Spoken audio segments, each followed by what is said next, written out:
Hey everyone, I'm your author June. Before we get started, I really would appreciate it if everyone could hit the subscribe button. It helps me grow the channel, and I would love for all of you to come on this journey with me, as a family. Now, let's get into the story. Let me know if you enjoy. The sun, a molten coin in the sky, hammered Harmony Gulch, turning the main street into a shimmering oven. Waves of heat radiated from the parched boardwalk, twisting the air into phantom dancers. Eli Boone, the town's sheriff, leaned against his office, gaze fixed on the stagecoach lumbering closer. The stage, a mixed blessing, coughed dust and the promise of supplies, news, and complication. Today, complication felt dominant. With a protesting groan, the stage halted before the Golden Nugget Saloon, a haze of silt momentarily obscuring its tawdry facade. The horses, coated in sweat, stamped their feet, desperate for relief. Eli observed the driver, a man weathered by hardship, descend and begin to care for the exhausted beasts. Passengers disembarked slowly, squinting against the harsh light. A traveling salesman burdened with his wares, a skittish preacher clutching his Bible, and then her, Delilah Quinn. A jolt struck Eli, an unfamiliar tightening in his chest.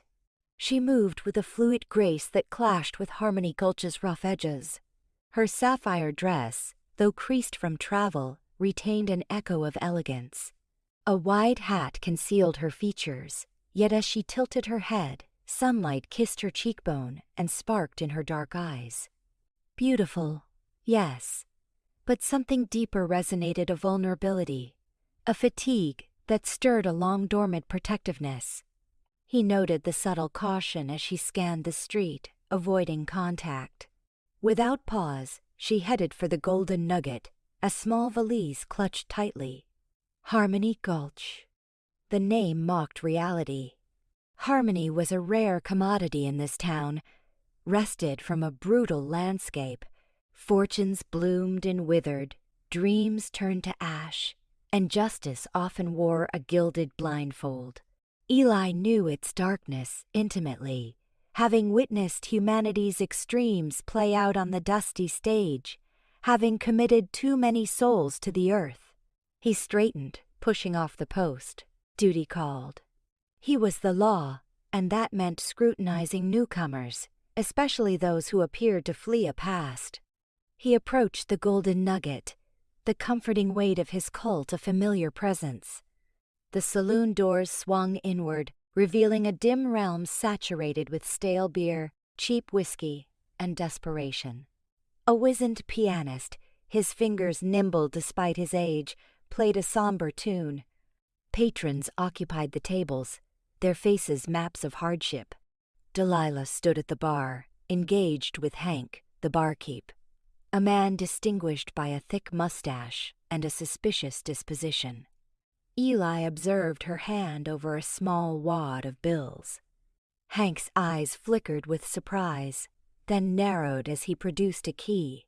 Taking it silently, she pivoted, her gaze meeting Eli's across the room. A flash of surprise yielded to a practiced indifference. She offered a perfunctory nod and turned toward the stairs. Eli stepped forward, his voice a low, firm drawl. "Ma'am?" She paused, facing him squarely. "Sheriff?" she responded, her voice smooth, yet hinting at underlying steel. "Is there a problem?"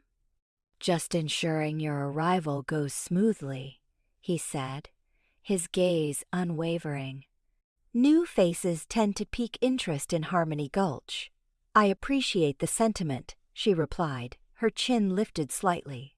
"However, I assure you, I'm quite capable."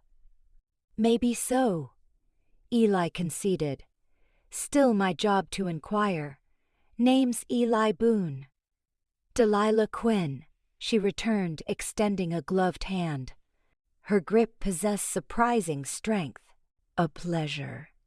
The fleeting contact sent a strange pulse through him. "What draws you to Harmony Gulch, Miss Quinn?" "A clean slate," she said, her eyes flicking to the pianist, then back. "Isn't that what we all seek?" "Some more urgently than others," Eli countered, recognizing evasion. "What line of work are you in?" "I sing," she replied, a faint smile gracing her lips. "I gather the Golden Nugget seeks a new vocalist." Eli glanced at Hank, who offered a subtle nod. "Indeed," the barkeep confirmed. "Auditions commence tomorrow." "Then I anticipate seeing you," Delilah said to Eli, her gaze lingering a moment too long. "If you'll excuse me, Sheriff, I should unpack." She turned and ascended the stairs, leaving Eli standing, a knot of unease tightening.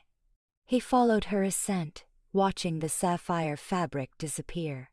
He knew, with a certainty that chilled him, Delilah Quinn represented more than a mere singer seeking employment. She was trouble, the kind that could kick up dust and awaken sleeping nightmares. And despite his better judgment, despite his sworn duty, he felt drawn to her like a moth to a fatal flame. He turned back to Hank. "Keep an eye on her, Hank. Discreetly try to uncover information about her." "You suspect she's trouble, Sheriff?" Hank inquired, wiping the bar with a cloth. "I can't say for certain," Eli admitted, "but I've learned to trust my instincts, and they're screaming caution." He exited the Golden Nugget, the afternoon's heat pressing heavily. Harmony Gulch awaited, and with it, the promise of allure and potential ruin. Protecting the town was his mandate, yet, as he gazed at the window of her room, he felt his duty would be tested in ways he hadn't imagined. Emerald eyes and whispers, the Golden Nugget bore the pungent stamp of stale lager and broken dreams, an aroma intimately familiar to Harmony Gulch's denizens. Delilah Quinn pushed through the saloon's swinging doors, their gentle slap doing little to diminish the boisterous din inside. Underfoot, the sawdust offered a muted crunch as she surveyed the crowded space, her gaze absorbing the weathered faces illuminated by the gaslight's jerky dance. She tightened her grip on the small carpet bag, her sole connection to the existence she so desperately yearned to shed. The clamor of voices, punctuated by guffaws and chiming glassware, seemed to soften marginally as she neared the bar. Rosie, the saloon's proprietress, a woman whose gentle eyes belied a life etched in harsh lines, polished a glass with practiced, economical motions. "Evenin', darlin'," she greeted, her voice a low, gravelly murmur. "Lookin' for somethin'?" "A room," Delilah replied, her voice a thread against the general uproar. "I understand you have vacancies." Rosie's appraisal was swift, her gaze lingering on Delilah's dust-stained attire and the weariness that shadowed her features. "Got a few. Cozy, but clean. $5 a week, up front." Relief washed over Delilah as she nodded. "Perfect." She delved into her bag, her fingers finding the worn leather pouch containing her meager funds. As she counted the coins, a long shadow stretched across the counter. Jed, a hulking figure adorned with a greasy walrus mustache and predatory eyes, leaned against the bar, his gaze fixed on Delilah with blatant interest. "Well now, what's this?" he drawled, his voice thick with the scent of rye. "A fresh bloom in our little desert?" Delilah ignored him, placing the money in Rosie's calloused hand. "Thank you." Rosie deposited the coins into the till, her expression hardening. "Room 3, upstairs, end of the hall. Hope you ain't too friendly with critters." She shot Jed a warning glare, but he appeared oblivious, his focus entirely on Delilah. "Maybe I could offer a tour, sweetheart," Jed persisted, closing the distance between them. "Introduce you to the local color." He reached out, his hand hovering a breath away from her arm. Before Delilah could react, a voice, deep and resonant, cleaved the air. "Jed?" Sheriff Eli Boone stood a few feet away, his very stance radiating authority that quieted the room. His eyes, the color of a turbulent sea, locked onto Jed, his expression inscrutable. Jed's hand fell back to his side, his bravado deflating like a punctured tire. "Sheriff?" he mumbled, his gaze darting nervously. "Just being neighborly." Eli advanced, his movements measured and firm. He halted directly before Jed, his gaze unyielding. "Miss Quinn is a visitor here, Jed. Treat her with the respect due to any guest." The words were delivered with quiet resolve, carrying the force of a command. Jed swallowed thickly, his face reddening. "Course, Sheriff. Didn't mean nothin' by it." He retreated, muttering under his breath as he rejoined his cronies at a nearby table. Eli turned to Delilah, his gaze softening almost imperceptibly. "Welcome to Harmony Gulch, Miss Quinn. I trust your sojourn will be peaceful." "Thank you, Sheriff," Delilah replied, her voice a mere rustle. Her emerald eyes met his stormy gaze, a flicker of something akin to concern crossing his features. Rosie cleared her throat, severing the brief, intense connection. "I'll show you up, honey." She retrieved a key from behind the bar and guided Delilah toward the staircase. As they ascended the groaning steps, Delilah felt the lingering weight of Eli Boone's scrutiny. What did he sense? What suspicions did he harbor? She sensed that Harmony Gulch's lawman was not easily deceived. The chamber was cramped and sparsely furnished, containing a narrow cot, a wobbly chair, and a small washstand. A solitary window overlooked the parched street below. It wasn't much, but it was a refuge, a place to gather herself before facing what lay in wait. Rosie lingered in the doorway, her gaze a blend of curiosity and empathy. "You a singer, like you said?" Delilah nodded. "I used to be. It's been a while." "Got the look of someone out running their shadow," Rosie observed, her voice gentle as rain. "This town's seen its share of grief. If you need anything at all, come find me." Delilah offered a wan smile. "Thank you, Rosie. I appreciate it." She knew she dared not confide in anyone, not yet. The secrets she carried were too perilous, too likely to endanger anyone who drew near. Rosie squeezed her arm briefly.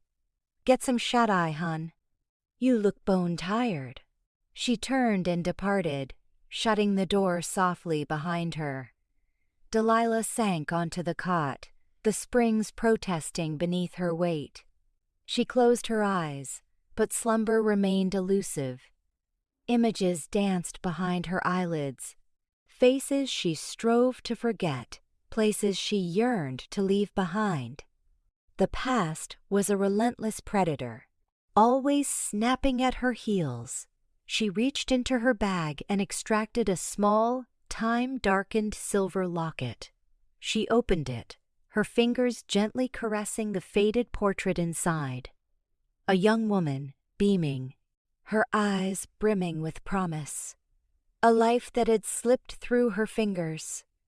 A tear traced a lonely path down her cheek as she clutched the locket to her chest. She had sought sanctuary in Harmony Gulch, a place to vanish and reinvent herself, but she knew, with a chilling certainty, that her past would eventually hunt her down. And when that day arrived, she feared the consequences would be catastrophic. She gazed out the window, the setting sun painting long, distorted shapes across the town. Harmony Gulch might project an image of safety, but Delilah understood it was merely another stage, another act in a drama from which she could not escape. And Sheriff Eli Boone, with his ever-watchful eyes and protective nature, was now an unwitting player in her perilous game. A ballad of broken dreams, the Golden Nugget hummed with a strange electricity that evening, the usual cacophony of Calker. Gambling and guzzling was muted, replaced by a palpable sense of expectation, a collective holding of breaths. The word had spread like dust devils across the plains. Delilah Quinn, the newcomer, would sing. Rosie, perched behind the bar, buffed glasses with unusual diligence, a protective spark in her gaze. She'd always championed a touch of grace amidst Harmony Gulch's grit. Beneath a solitary spotlight, Delilah occupied the humble stage, the beam casting elongated shadows that waltzed with swirling dust. She wore a simple emerald dress, generously lent by Rosie, a hue that struck a chord between elegance and understatement. Her locket, typically hidden, lay exposed against her collarbone, a talisman against a past she struggled to escape, yet couldn't fully relinquish. Eli leaned against the back wall, sipping a weak whiskey. He justified his presence as a peacekeeping measure, ensuring Jed wouldn't instigate trouble. But truth be told, he was drawn in. He'd seen his share of hardened souls, men driven to desperation, women scarred by the West's relentless trials. Delilah Quinn possessed a different air. A certain vulnerability clung to her, an arresting beauty that stirred a forgotten corner of his heart, a place he believed barren. A hush descended as Delilah nodded to Clem, the saloon's weathered pianist. The opening chords resonated, a somber melody that mirrored the very spirit of the West, a land of unrealized dreams, broken promises. Then, Delilah's voice unfurled, a revelation. Not the raucous bawdy fare typical of saloons, but something tender, more soulful. It was a voice that spun tales of affections found and lost, of aspirations kindled and extinguished, of journeys embarked upon and destinies rerouted. It enveloped the room, quelling the rowdy chatter, captivating every listener. Eli felt a pang in his chest, a long-dormant ache, spellbound. The delicate way her fingers brushed the locket as she sang, the subtle quiver in her tone as she ascended to the high notes, the fleeting hints of sorrow that flickered in her eyes. He saw not just a singer, but a woman burdened by a secret, a weight pressing down on her spirit. He yearned to decipher her story, to unravel the crawl, shadows that darkened her gaze. The song concluded, leaving a profound stillness. Then, slowly, applause rippled through the room, building from hesitant claps to a booming ovation. Even Jed, brooding in a shadowed corner, offered a grudging hand, though his eyes held a covetous gleam that unsettled Eli. Delilah offered a slight, bashful bow, a delicate smile, gracing her lips. "Thank you," she breathed, her voice barely audible. She glanced towards Eli, their eyes locking in a brief, intense exchange. He felt a jolt, an undeniable spark leaping between them. Another song followed, then another, each a testament to her artistry, each pulling Eli deeper into her orbit. He abandoned his responsibilities, the badge he wore, the laws he swore to uphold. He was simply a man, captivated by a woman who had somehow managed to breach the protective layers of cynicism that had encased his heart. The stagecoach braked sharply outside the Golden Nugget, its arrival momentarily shattering Cash. Delilah's enchantment. Hank, the weathered driver, shouldered his way through the throng, his gaze darting across the room. Sighting Delilah near the stage, he approached, clutching a sealed envelope. "Miss Quinn?" he rasped, his voice coarse from years in the elements. "Something for ya." Delilah's complexion lost its color as she accepted the envelope, her fingers trembling almost imperceptibly. The music had ceased and the saloon was hushed, every eye fixed on her. Eli felt a surge of protective instinct, a raw desire to shield her from whatever ill tidings the letter contained. She recognized the rough script instantly. Silas. A shiver traced her spine despite the saloon's warmth. Taking a steadying breath, she tore open the envelope and unfolded the single sheet of paper. The message was terse, etched in jagged, furious strokes. Nowhere to hide, psalm bird. I'm comin' for what's mine. The blood drained from Delilah's face. The letter slipped from her grasp, falling to the floor. Rosie, sensing her distress, hurried to her side, her face etched with concern. "Delilah, honey, what is it? What's wrong?" Delilah shook her head, speechless. The words blurred before her eyes, the threat chilling her to the very core. He knew he was coming. Her sanctuary, her fragile hope for a new beginning, threatened to dissolve. Eli moved through the prep crowd, his attention solely on Delilah. He saw the raw fear reflected in her eyes, the abject terror that gripped her. He retrieved the discarded letter, his brow furrowing as he absorbed the chilling message. His hand instinctively gravitated to the pistol at his hip. "Who sent this?" he demanded, his voice a low rumble. Delilah finally found her voice, a mere whisper. "I can't say." "Delilah," Eli pressed, his tone softening slightly. "You're in danger. I can't safeguard you if you don't confide in me." She met his gaze, her eyes a mixture of fear and desperation. She longed to trust him, to unburden herself, but the stakes were too great. She couldn't risk implicating him, not with Silas in the picture. "It's nothing," she lied, her voice trembling. Just a misunderstanding." Eli didn't believe her for a second. He saw the truth in her eyes, the unspoken plea for help. But he also saw the fear, the unwavering resolve to protect herself, even at a greater cost. Rosie guided Delilah towards the back room, her arm a reassuring presence around her. "Come on, honey," she soothed. "Let's get you away from this." As they disappeared through the doorway, Delilah glanced back at Eli, her eyes filled with remorse. "Thank you, Sheriff," she murmured, "for everything." In the relative privacy of the back room, Rosie poured Delilah a generous measure of whiskey. "All right, unload," she instructed, her voice firm yet gentle. "You can't perpetually run, Delilah. And you can't expect that man out there," she indicated the saloon with a nod, "to shield you if you withhold the truth about what you're running from." Delilah took a long swallow of the whiskey, the fiery liquid offering little comfort. It's a tangled tale, Rosie. A dark and ugly one." She paused, then reached up to clutch the locket. "It began long ago, with a promise I failed to keep."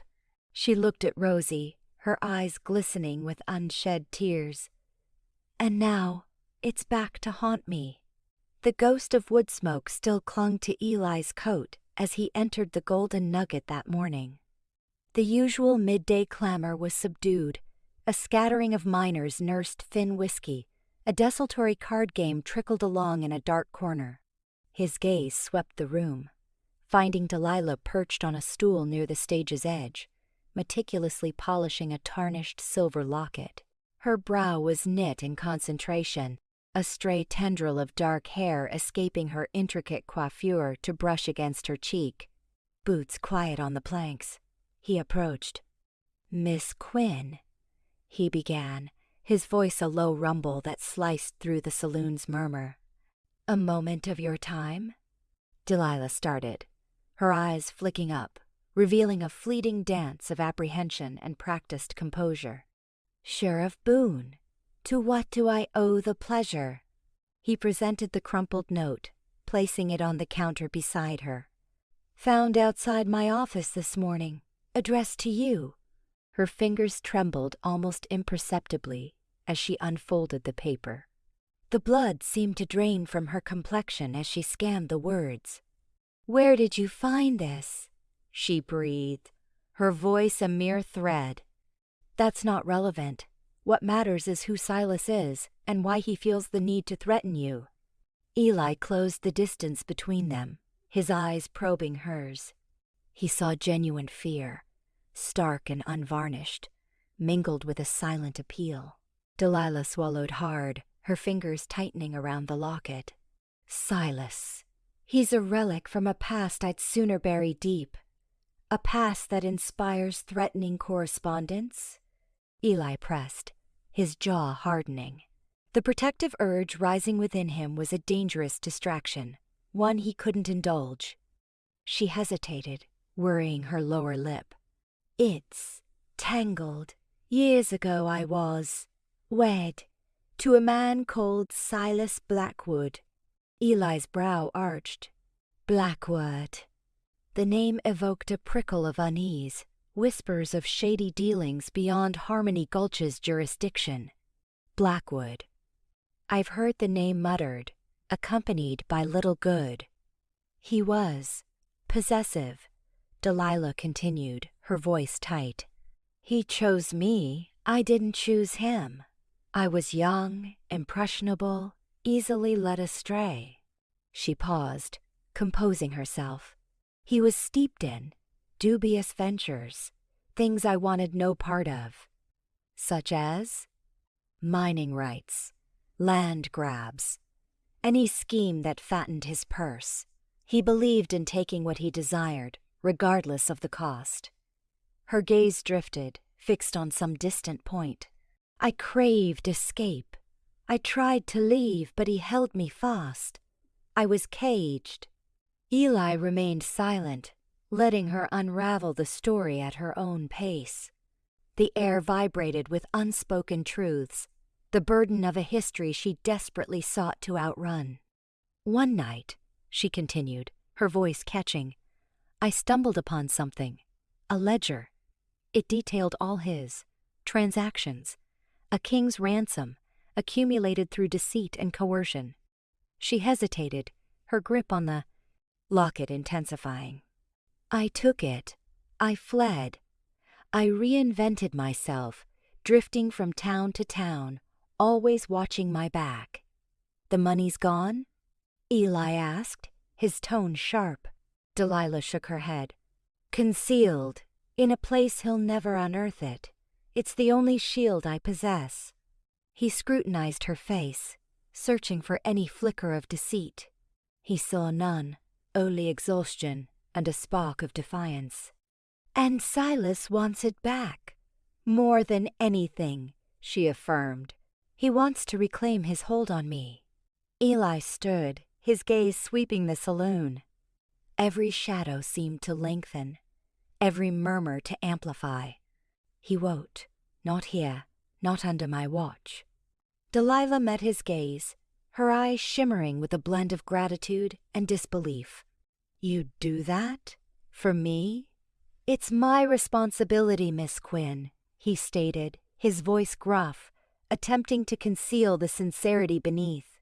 To safeguard the citizens of Harmony Gulch. That includes you. He knew he was lying, at least to himself. This extended beyond mere duty. Thank you, Sheriff, she breathed, her voice thick with emotion. He nodded, turning to depart. Don't venture out without informing me. And if you observe anything at all, that strikes you as amiss, you come to me directly. As Eli headed for the entrance, Cal Coleman emerged from the back room, wiping his hands on a greasy cloth. He followed Eli's retreating figure with shrewd eyes. Sheriff, Cal called out. Got a minute to spare? Eli halted, turning to face the old gunslinger. What is it, Cal? Cal approached, lowering his voice conspiratorially. I've been observing you, Eli. You're devoting an awful lot of time to that songbird. More than a sheriff should, perhaps. Delilah Quinn is in jeopardy, Cal. I'm simply doing my job, Eli countered, his tone defensive.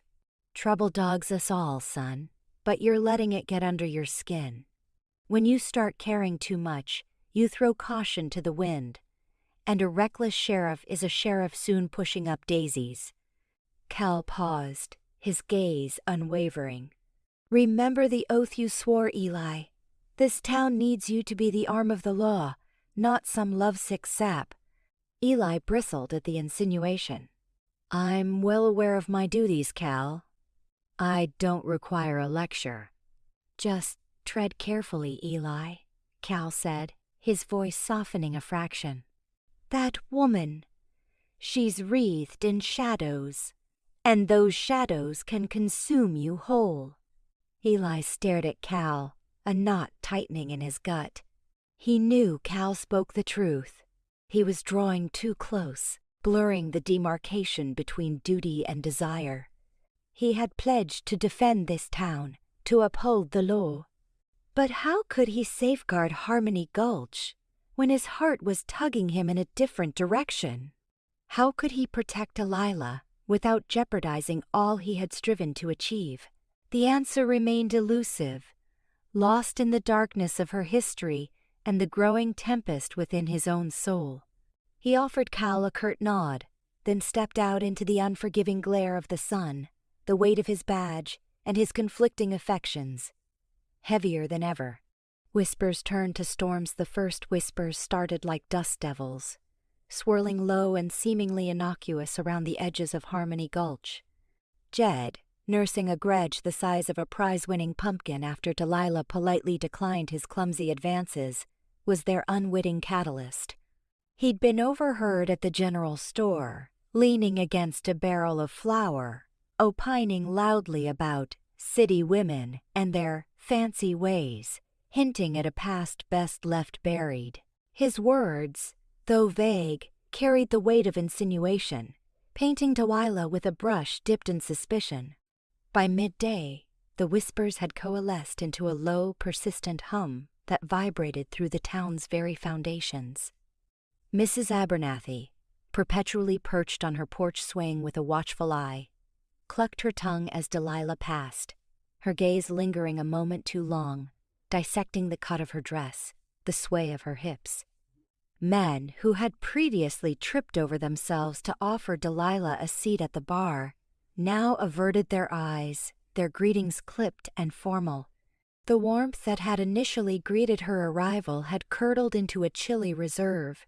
Delilah felt it like a sudden drop in temperature.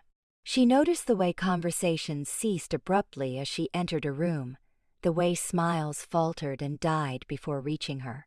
At the Mercantile, Mr. Henderson, who had always been generous with his samples of licorice, suddenly found himself too busy to offer her any, his gaze fixed on some invisible point above her head. The change was subtle, almost imperceptible, yet undeniable. The culmination came that evening at the saloon. As Delilah prepared to take the stage, she caught snippets of hushed conversations. Heard tell she's running from something, trouble follows women like that, Maybe sheriff should be looking into her past, not looking at her. Her fingers trembled as she adjusted the microphone. The piano player, usually jovial and quick with a wink, offered a tight-lipped nod, his eyes filled with an uncomfortable pity. As she began to sing, the usual boisterous atmosphere of the saloon felt muted, subdued. The clinking of glasses, the shuffling of feet, the low murmur of conversations all seemed amplified, a chorus of judgment directed solely at her.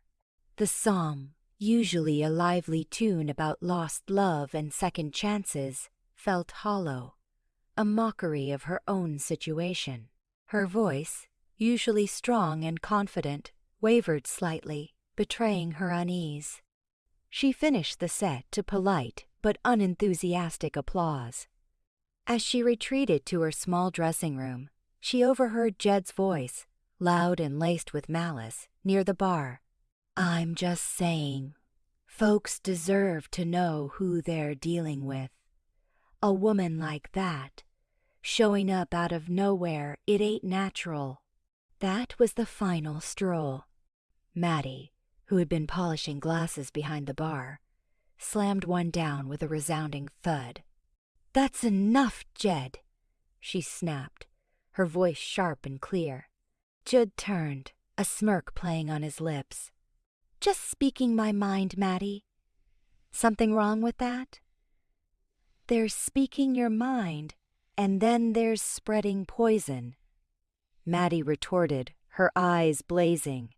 Delilah hasn't done a thing to you or anyone else in this town. You're just bitter because she wouldn't give you the time of day. Now, Maddie, Jed drawled, holding up his hands in mock surrender. No need to get riled up, just concerned about the well-being of Harmony Gulch. Concerned? You're just stirring up trouble. Maddie scoffed. Delilah's a good woman. She's brought music and life back into this place. And she deserves better than this. A good woman, huh? Jed chuckled, a cruel glint in his eyes. You really think you know her, Maddie? You think you know what she's running from? Maddie stepped closer, her voice low and dangerous. I know she's been through something, and I know she's trying to make a new life. And I'm not going to stand here and let you tear her down with your lies and rumors. Their confrontation drew the attention of the entire saloon. The music stopped, the conversation ceased, and all eyes turned to the simmering conflict between the saloon owner and the disgruntled patron. Eli, who had been in his office reviewing paperwork, felt the shift in atmosphere like a physical blow. He knew, instinctively, that things were escalating, that the undercurrent of suspicion and resentment was about to erupt into something more volatile. He pushed back his chair and strode out, his hand instinctively resting on the butt of his revolver. He arrived just as Maddie and Jed were locked in a tense standoff, their faces inches apart. All right, break it up, Eli said, his voice calm but firm, cutting through the tense silence. What's going on here? Maddie stepped back, her chest heaving. Jed's been spreading rumors about Delilah, Sheriff. Stirring up trouble. Eli turned his gaze to Jed, his expression unreadable. Jed? Is that true? Jed, clearly emboldened by the attention of the crowd, puffed out his chest. Just voicing my concerns, Sheriff. Folks have a right to know who they're dealing with. And what concerns are those, Jed? Eli asked, his voice dangerously soft. Just heard things, Jed mumbled, avoiding Eli's gaze. Things about her past things she's running from. Eli took a step closer, his presence looming over Jed. You got any proof to back up these things, Jed? Or are you just spreading gossip? Jed hesitated, his bravado faltering under Eli's intense scrutiny. Well, I heard. Eli repeated, his voice dripping with disdain. That's what I thought. Let me make something clear, Jed.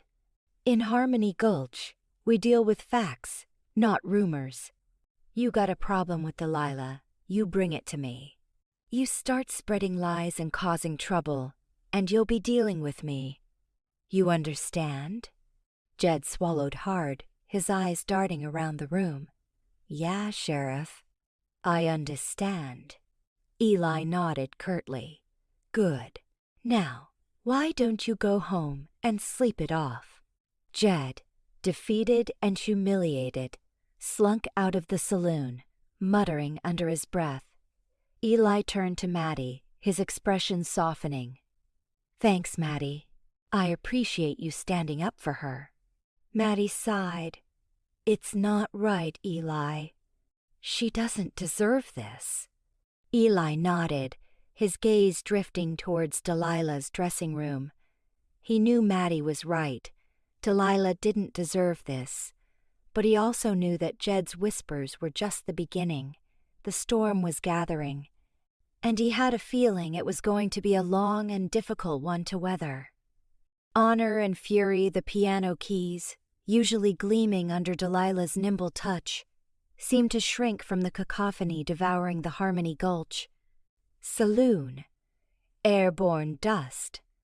roused by the sudden uproar, shimmered in the dim lamplight, an agitated halo above the growing storm. It ignited from a mere murmur, a sodden declaration slurred by a whiskey-soaked miner steeped in prejudice. A refined songbird like you, warbling in a dive like this, begs the question of what brought you so low. Delilah offered no reaction, her fingers dancing across the ivory, her gaze fixed beyond the haze of tobacco smoke. But the miner, fueled by his companion's chortles and potent spirits, persisted. Likely fled something or someone. Maybe both, judging by her type. Eli, nursing a weak whiskey at the edge of the bar, back habitually to the wall, felt a chill creep into his bones. He'd been observing Delilah all night, a habit that burrowed deeper with each passing tune. He noticed the nearly imperceptible tensing of her shoulders, a shadow of anguish crossing her face before she replaced it with a practiced, false serenity. Maddie, ever watchful behind the scarred counter, flashed the miner a warning scowl, lost on the inebriated man. "Got secrets." That one does. They're etched around her eyes, probably spinning yarns about her whole existence. This time, the music faltered.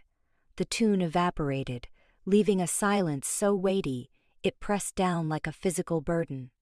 Slowly, Delilah rotated on the stool, her expression a carefully crafted mask of composure.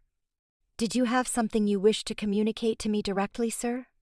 Though soft, her voice cut through the saloon's low din, silencing the surrounding chatter. The miner, whose name Eli thought was Gus, puffed out his chest, emboldened by the sudden focus. "Just speakin' what's on everyone's minds, darlin'. You ain't exactly projectin' innocence." Before Eli could stir, Cole Coleman, seated nearby with a weathered deck of cards, pushed, quote, himself upright.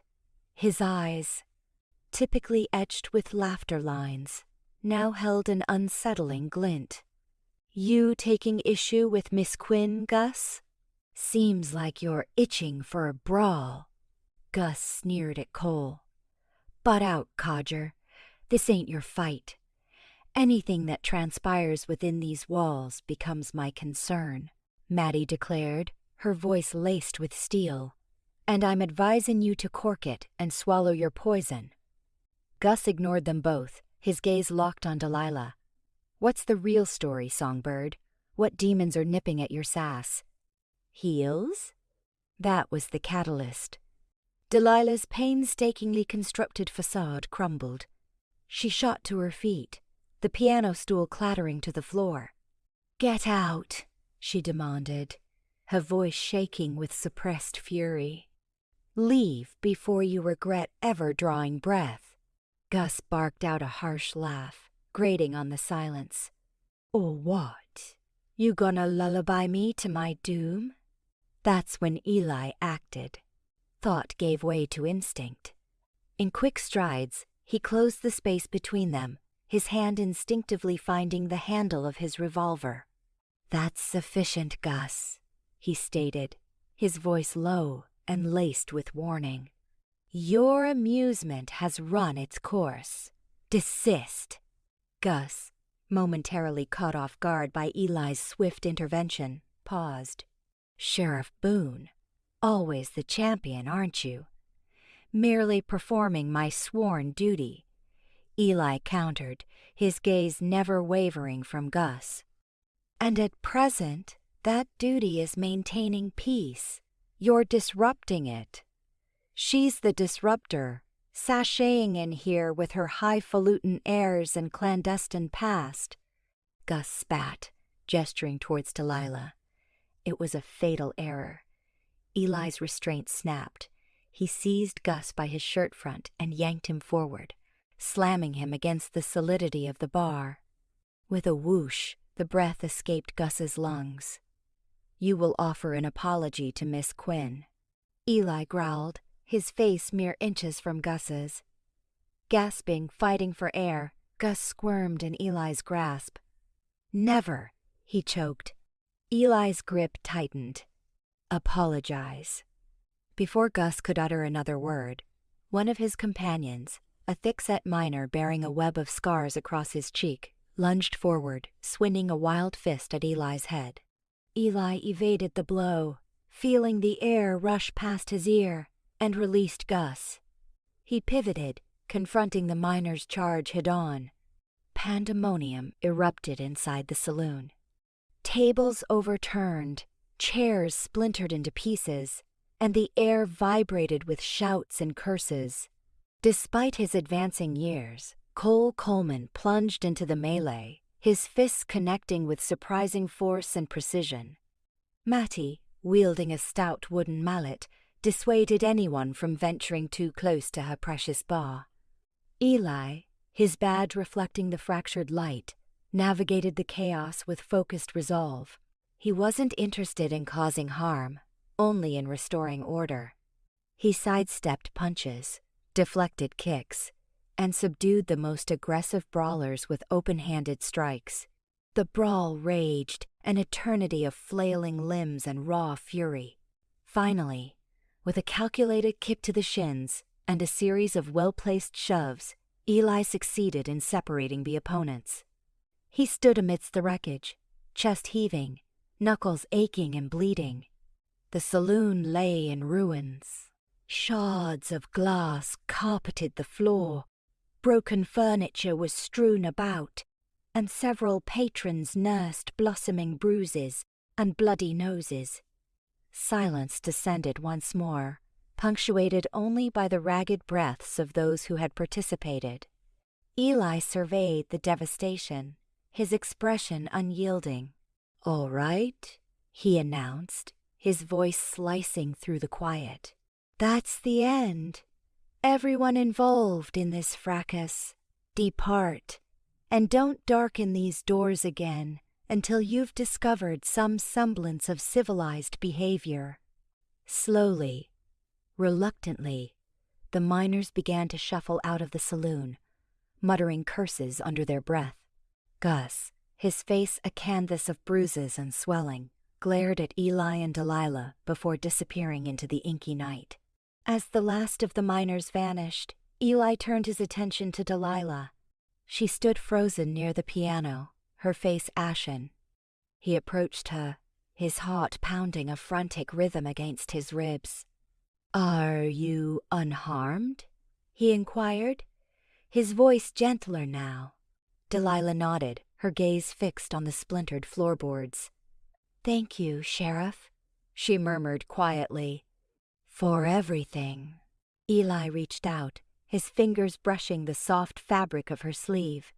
"You didn't deserve such treatment," he stated, his voice brimming with a sincerity that surprised him. "No one does." He met her gaze, glimpsed the fear and fragility she worked so hard to conceal, and felt a wave of protectiveness, both intoxicating and daunting. He longed to embrace her, to shield her from all harm, but he knew he couldn't. He was the sheriff of Harmony Gulch, his charge to uphold the law, not to become entangled with a woman haunted by a shadowed past. Yet, as he stood there, regarding Delilah, he couldn't suppress the unsettling feeling that his sense of duty was about to undergo a seismic shift. Across the ravaged room, near the sanctuary of the bar, Jed observed the unfolding scene, his face contorted into a mask of simmering resentment. He clenched his glass so hard his knuckles bleached bone-white. The sheriff, playing the gallant savior for the captivating singer. It churned his stomach. He drained the fiery whiskey in a single gulp, the jealousy leaving a bitter residue on his tongue. He would ensure that Eli regretted this display. He would make certain they both did.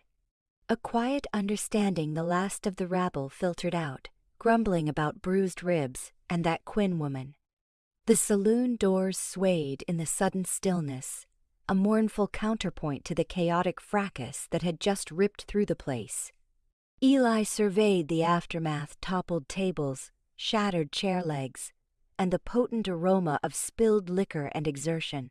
He gingerly touched his jaw, a sharp reminder of Jed's earlier haymaker before Cole Coleman had intervened.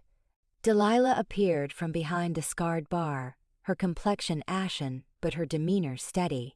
She dabbed at a nick on her forearm with a sopping rag. "I appreciate it, Sheriff," she murmured, her voice barely audible above the settling timbers. "More than I can say." Eli shrugged, attempting to mask the surge of protectiveness that still resonated within him. "Part of the job, Miss Quinn, keeping the peace." The platitude rang false, even to him. He felt exposed, the carefully constructed shield of professionalism shattered by the evening's raw energy. "It went beyond duty, Eli," she countered, her gaze locking with his. The familiarity of his given name, a liberty she hadn't previously taken, sent a shiver up his spine. "You didn't need to put yourself in harm's way like that." He picked up a ruined stool, assessing the damage. "Maybe not, but I wanted to." He dropped it with a thud. Harmony Gulch was due for some excitement. "Keeps me sharp." Delilah's expression remained grave. She edged closer, her eyes intense. "You could have been badly hurt, Jed. He's not one to trifle with." "He'll think twice before stirring up trouble again," Eli replied, aiming for a confidence he didn't quite feel. Jed was impulsive, easily provoked, but not unintelligent. And he had allies. "It's not just Jed," Delilah whispered, a world-weariness in her tone that belied her years. "There are others who might come looking." Eli's brow furrowed. "Looking for what, exactly?" She hesitated, her eyes flickering around the deserted saloon, as if fearing eavesdroppers among the lingering shadows. "It's complicated," she finally confessed. "Things best left unspoken." "Secrets, Miss Quinn?" She recoiled slightly, as if the word were a physical blow. "Everyone harbors secrets, Sheriff. Some are just more perilous than others." He studied her face, the delicate line of her chin, the dark circles under her luminous eyes. He discerned fear there, but also an indomitable spirit, a refusal to succumb. He knew, with surprising certainty, that her secrets were a heavy burden, threatening to engulf her. "This town is a sieve," he observed, his tone softening. "Secrets rarely stay submerged for long." "Perhaps that's the crux of it," she murmured, more to herself than to him. A loaded silence descended, broken only by the snapping embers in the hearth. Eli felt an undeniable pull towards her, drawn to the vulnerability she so fiercely guarded. He yearned to unravel her mysteries, not out of obligation, but from a genuine need to understand the woman behind the captivating voice and the haunted gaze. "You sure can tickle those ivories," he remarked, breaking the spell. A fleeting smile graced her lips. "Thank you. It's a form of escape." "Escape from what?" he inquired gently. Her gaze drifted towards the dust motes swirling in the lamplight. "The past," she answered simply. "And perhaps the future." Eli closed the distance between them. He reached out and gently touched her arm, his fingers grazing the soft fabric of her dress. "You don't need to face any of it alone, Delilah." Her eyes flickered up, and he glimpsed a spark of hope flickering amidst the apprehension. "I don't want to bring trouble to your doorstep, Eli. You have a town to govern." "The town can wait," he said, his voice deepening. "Right now, I'm more concerned about you." He saw the doubt clouding her eyes, the hesitation to place her trust. He knew he hadn't earned it yet, but he was willing to try. He was willing to gamble his standing, his position, everything, for a chance to ease her burden. I'm capable of handling myself, she insisted, pulling back slightly. I always have. Maybe so, Eli conceded. But everyone needs a hand sometimes, Delilah, even the toughest of us. He met her gaze squarely. Let me be that hand. She scrutinized his features, searching for any trace of deceit, any ulterior motive. What she found, he hoped, was genuine concern. And something more, a reflection of the emotions churning within him. Be warned, Eli, she whispered, her voice barely a breath. Involving yourself with me, it could prove perilous. Peril comes with the territory, he replied, a wry grin touching his lips. Besides, trouble's always been a magnet for me. She shook her head, a faint smile playing at the corners of her mouth. You're incurring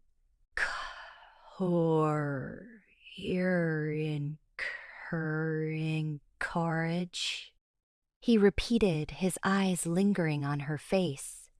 But I'm also a competent sheriff, and I give you my word, Delilah, I won't allow anything to happen to you. The promise hung in the air, a fragile vow amidst the wreckage of violence. He understood the inherent danger, a pledge he might not be able to uphold. But looking into her eyes, seeing both vulnerability and strength, he knew he had no other choice. He stepped back, granting her space to breathe. I should get going, he said. Got a town to keep in line. Thank you, Eli, she responded, her voice laced with sincerity. For everything. He nodded, touching the brim of his hat. Get some rest, Miss Quinn, and try not to stir up too much turmoil. He turned towards the swaying doors, the image of her etched in his mind's eye. A growing sense of foreboding settled over him, a certainty that the saloon brawl was merely a prelude. The real storm was brewing, and somehow it was all entwined with Delilah Quinn and the secrets she desperately sought to keep concealed. Shadows lengthened, whirlwinds of dust skipped across the baked earth as the stagecoach lurched into Harmony Gulch, bringing with it a disquieting tension. This wasn't the typical arrival of road-weary travelers or starry-eyed dreamers. These men radiated a different aura.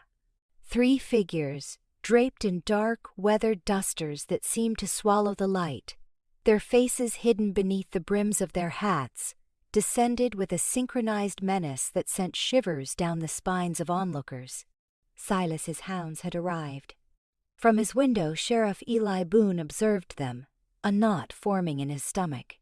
He recognized their ilk, predators, moving with a self-assuredness forged in violence. Their gazes swept the town, lingering on the saloon, the bank, and finally, his own office, before they melted into the gloom of the Golden Nugget. Eli released a breath, the paperwork on his desk suddenly seeming trivial. He was no stranger to trouble, and this smelled like a powder keg about to blow. He adjusted his holster, the familiar weight of the leather a small comfort. Harmony Gulch hadn't always been peaceful, but tranquility had reigned lately. Perhaps too much. He'd hoped for a quiet week, free from brawls or squabbles over land, but those hopes dissolved like morning mist. He snatched his hat, the brim shading his eyes, and stepped into the glaring sun. Across the street, leaning against the cool facade of the general store, Cole Coleman watched the newcomers with haunted eyes. He knew that brand of tacit threat. He'd seen it etched onto the faces of comrades, men he'd fought beside, men he'd mourned. A chill disconnectedness, a severing from humanity, prickled his skin. He'd witnessed enough death to fill a cemetery, and these men reeked of it. He straightened, his movements stiff, never breaking eye contact with the saloon's entrance. Inside the Golden Nugget, the trio occupied a corner table, backs to the wall, commanding a view of the entryway. They ordered whiskey, their voices raspy and hushed, barely cutting through the piano player's jaunty chords. Their words were few, their eyes constantly darting, absorbing every detail, every face. News traveled like wildfire through Harmony Gulch. Whispers danced in the streets, carried on the dry wind. "Newcomers," someone muttered, voice barely audible. "Hard-looking bunch. Heard tell they're searching for somebody. Storm's comin', mark my words." Martha, the baker's wife, intercepted Eli, her face etched with worry. "Sheriff, did you see those men? They set my teeth on edge. They inquired about Miss Delilah." Eli's jaw tightened. "Inquired how, Martha?" "Just asked if anyone knew her, where she resided. They didn't seem me friendly." Martha wrung her hands, her expression troubled. "You'll protect her, won't you, Sheriff? She's a fine woman, regardless of what folks say." "I'll investigate, Martha," Eli assured her, his voice steady despite the turmoil in his mind. He thanked her and continued onward, his boots stirring up dust as he made his way toward the golden nugget. Delilah. It always circled back to Delilah. A premonition gnawed at him. She was the epicenter of this unfolding drama. He'd fought the magnetic pull he felt towards her, struggling to maintain professional detachment. But these men, these specters, were making it an impossible task. His responsibility as sheriff was to safeguard every soul in Harmony Gulch. But instinct screamed that protecting Delilah was the key to protecting them all. He shoved open the saloon doors, the cloying aroma of stale beer and cheap perfume hitting him like a physical blow. The piano music stumbled, then recovered, slightly off-key. He surveyed the room, his gaze locking onto the three men in the corner. They looked up, their faces expressionless, their eyes like glacial shards. Eli approached, his hand instinctively near his holster. "Gentlemen," he greeted, his voice measured. "Sheriff Boone, can I assist you with anything?" The largest of the three, a man bearing a scarred visage and a cruel smirk, leaned back in his chair. "Sheriff," he drawled, his voice rough as gravel. "Just passing through, partaking of the local amenities." "Passing through, eh?" Eli challenged, his eyes narrowing. "That's curious. Seems like you're asking a heap of questions for someone just passing through." The man's grin widened, but his eyes remained cold. "Just curious, Sheriff. We were led to believe this was a welcoming town." "It is," Eli countered, his voice hardening. "But we frown upon strangers stirring up trouble. So, I'll ask one more time. What brings you to Harmony Gulch?" The man paused, his gaze meeting Eli's in a silent challenge. The tension hung heavy in the air. Finally he spoke, his voice a near whisper. "We're seeking someone, a woman." Eli anticipated the answer, but he had to ask, "Her name?" The man's eyes glinted with a predatory intensity. "Delilah Quinn." Eli's grip tightened on his holster. The shadows deepened, and the storm was poised to unleash its fury. His duty was to enforce the law, to shelter the innocent. But his heart whispered a different imperative altogether. Preparing for the storm whirlwinds of grit spun through Harmony Gulch as Eli Boone headed for Mattis, the sinking sun painting exaggerated silhouettes across the dusty ground. Three newcomers, their faces hard with intent, had stirred unease all day. A pall settling over the usually placid town. He had to move swiftly. He discovered Maddie behind the counter, absorbed in arranging canned peaches.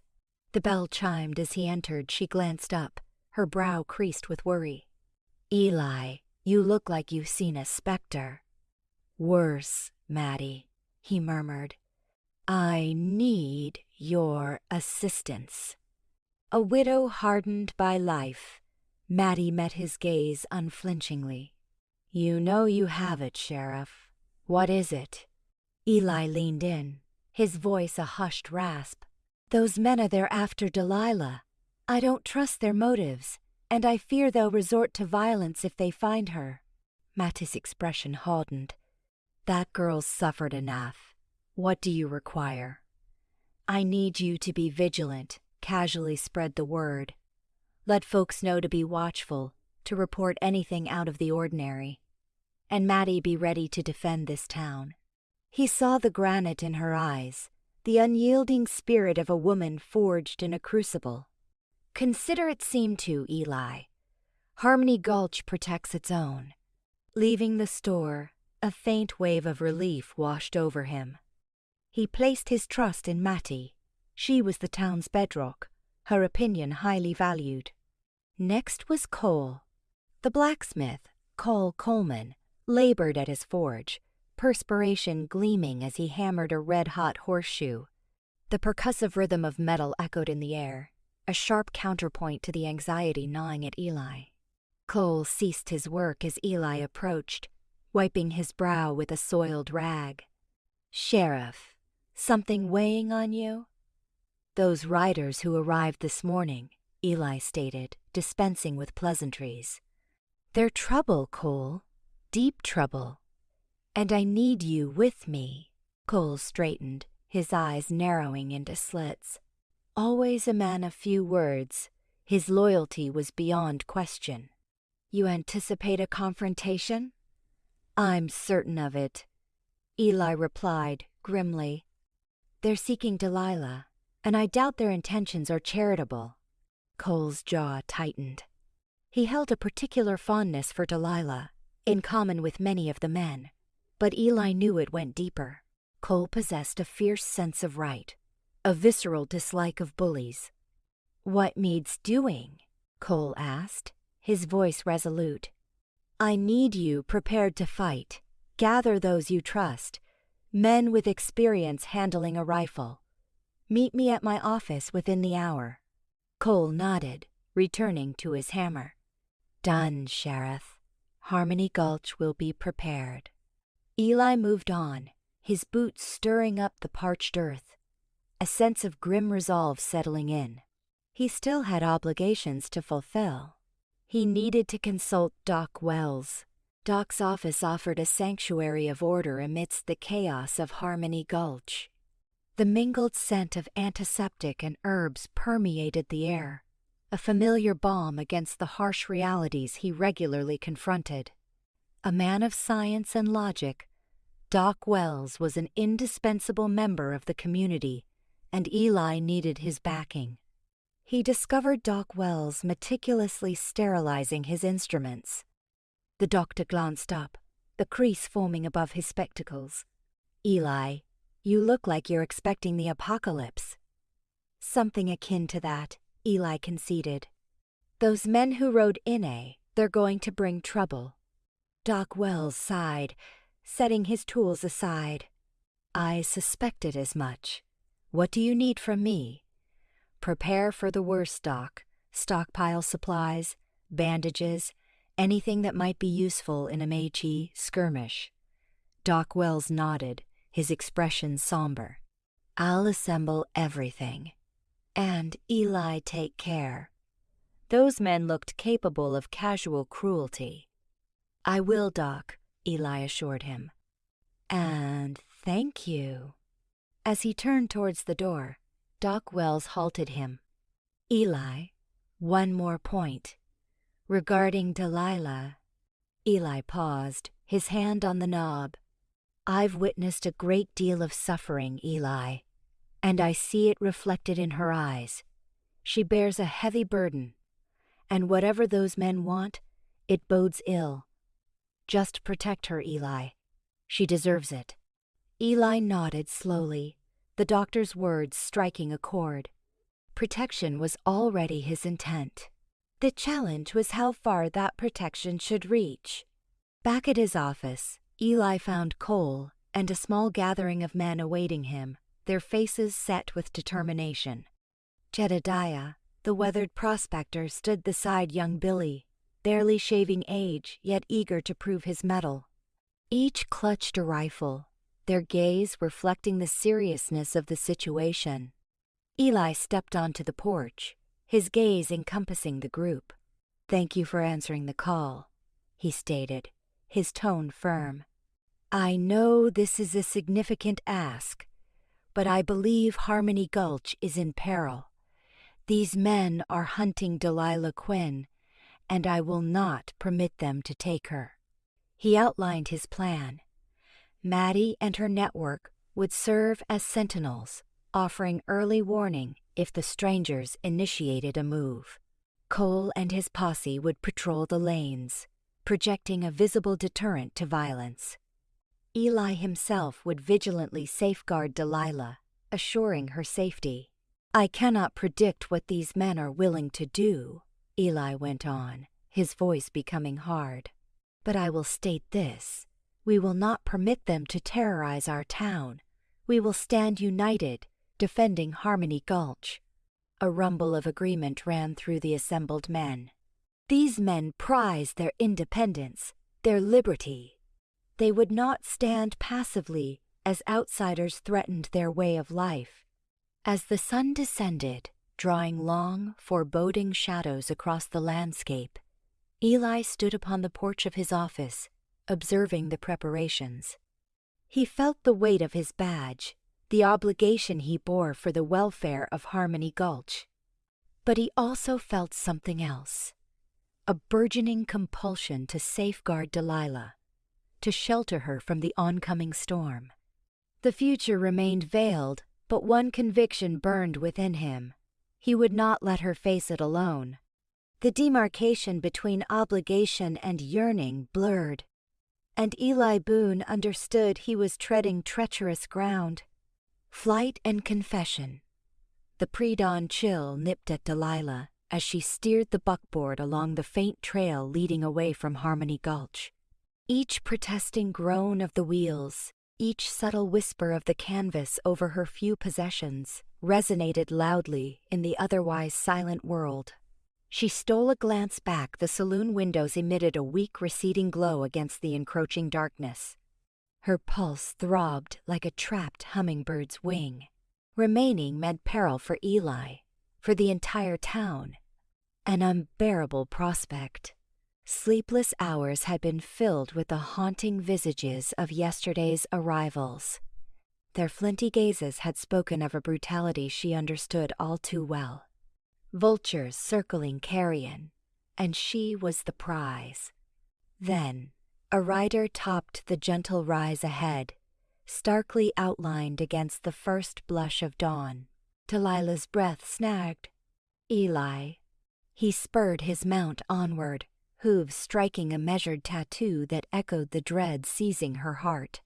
He drew rein beside the buckboard, his concern etched deep, eyes like polished granite glinting in the dim light. "Delilah," he began, his voice a low rumble. "What in God's name are you doing?"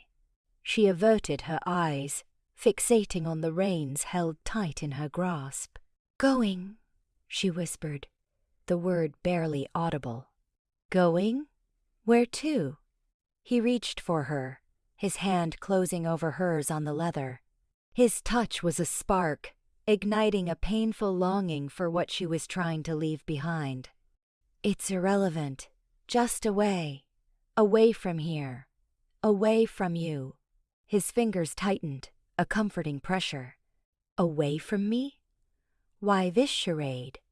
She finally met his gaze, the unvarnished truth a throbbing ache within her. "Because they're hunting me, Eli. Those many. They'll hurt you, devastate this town if I stay. I simply cannot permit it." He scrutinized her features, his gaze unwavering and penetrating. "And flight is your solution? You imagine they won't pursue?" "Delilah, they know who you are. They know your history. Running only exacerbates the situation." "Perhaps," she conceded, her voice trembling slightly. "But perhaps you'll at least be safe." He dismounted, tethering his horse to the buckboard's rear. He closed the distance between them, his presence dominating the small space, casting her in shadow. He reached out, framing her face with his hands. His thumbs caressed the sharp lines of her cheekbones, sending a tremor through her. "Delilah," he murmured, his tone softening, a husky sigh against the frigid air. "Don't you realize? That ship has already sailed." Confusion clouded her eyes. "Too late for what?" He paused, his gaze searching, probing the depths of her very being. Then the words spilled forth, unbidden and raw. "Too late for me to remain unscathed. Too late to remain detached. Delilah, I'm in love with you." The pronouncement hung in the air, weighty with unspoken emotion. Her breath hitched. She stared, rendered speechless, heart hammering like a frantic drum. He registered the disbelief in her expression, the fear flickering within her eyes, the uncertainty clouding her judgment. His grip tightened, his gaze intensifying. "I know it's madness," he confessed, his voice urgent. "I know it's the last thing either of us desired, but it's the truth. I can no longer feign indifference. My world shrinks without you in it." Tears welled, blurring her vision. "Eli, you mustn't. I'm no prize. I'll only court trouble." He shook his head, his thumbs gently erasing the tears that trickled down her cheeks. "I'm indifferent to the danger. My only concern is you. Delilah, let me shield you. Let me be your bulwark against this." She searched his face, truly saw him, the genuine emotion burning in his eyes, the depth of his devotion. For the first time in a long while, a spark ignited within her, a fragile hope glowing in the darkness. "But your duty?" she finally asked, barely audible. "The town? You are the sheriff, Eli. You have a responsibility." He closed his eyes briefly, his face a mask of pain. The conflict raged within him, a battle between obligation and yearning. When his eyes opened again, his gaze was determined. "My duty," he declared, his voice steady, "is to safeguard the innocent. And right now, that means shielding you. I swore an oath to uphold the law, but also to do what is right. And standing by you, regardless of the cost, is the only right path for me." He leaned forward, resting his forehead against hers. "I know this is a heavy burden. I know your past is shrouded in shadow, secrets you dare not reveal. But none of that matters. I only care for the woman before me, the woman who has captured my heart. Trust me, Delilah. Allow me to share this fight." She closed her eyes, welcoming his nearness, absorbing the warmth of his presence. A sense of tranquility washed over her, a feeling of safety and protection she had long forgotten. "I'm terrified, Eli," she whispered, her voice trembling. He drew back slightly, looking into her eyes. "I know," he murmured, "but you needn't be any longer. I am here. I am not abandoning you. I vow, Delilah, I will protect you. I will safeguard you, even unto death." He cupped her face once more, his gaze unwavering. Then he lowered his head and kissed her. It was a gentle, lingering kiss, a solemn promise, a declaration of love. It was a kiss that sealed their fate, binding them together in a perilous and unpredictable existence. When he finally broke the embrace, Delilah looked at him, her eyes flooded with tears and a newfound resolve. "All right," she said, her voice stronger now. "Oh, right, Eli. I trust you." He smiled, a genuine smile that radiated from within. He grasped her hand, his grip firm and reassuring. Then we turn back, he proposed. We face this together. He assisted her in turning the buckboard around, heading back towards Harmony Gulch. The dawn painted the sky with vibrant hues, a promise of renewal, a fresh start. But both Eli and Delilah were cognizant that the road ahead would be fraught with peril, their bond tested in ways unimaginable. The three men remained out there, lurking in the shadows. And they were closing in on Delilah. Taken a deceptive serenity cloaked the morning. Cottonwoods whispered secrets along Harmony Creek, their boughs perfuming the air with resin and the musk of wet soil. Despite his promise to Delilah, a cold premonition coiled in Eli's stomach.